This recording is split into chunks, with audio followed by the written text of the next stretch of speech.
ஆபத்து அவசரங்களுக்கு ஆடை கட்டுப்பாட்டு விதிகளை தளர்த்திய அரசாங்கத்தின் முடிவை பாஸ் கட்சியின் துணைத் தலைவர் டத்துசி துவான் இப்ராஹிம் துவான்மான் கடுமையாக விமர்சித்துள்ளார். கிழக்கு மதிப்புகள் மற்றும் ஒழுக்கம் காக்கப்பட வேண்டும் என்றார் அவர்.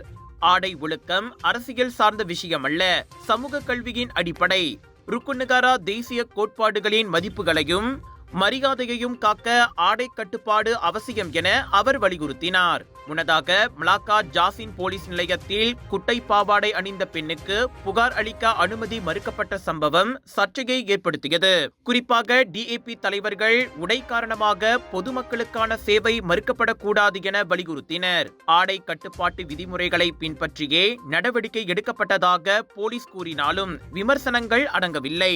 இறுதியில் ஆபத்து அவசரங்களின் போது பொதுமக்களுக்கான ஆடை கட்டுப்பாட்டு விதிகளில் தளர்வு அறிவிக்கப்பட்டது. அவ்வகையில் விபத்து, தீ அல்லது பிற பேரிடர் சம்பந்தமான அவசர புகார்களை அளிக்க வரும் பொதுமக்களை அவர்கள் அணிந்துள்ள உடையை காரணம் காட்டி எந்த அரசு துறையும் போலீஸ் நிலையங்களும் தடுக்கக்கூடாது என அரசாங்க தலைமை செயலாளர் தான்ஸ்ரீ ஷம்சுல் அத்ரி அபு பக்கார் கூறினார். உடை காரணமாக எந்த அவசர உதவியும் மறுக்கப்படக்கூடாது என்பதில் அரசாங்கம் தெளிவாக உள்ளது என்றார் அவர்.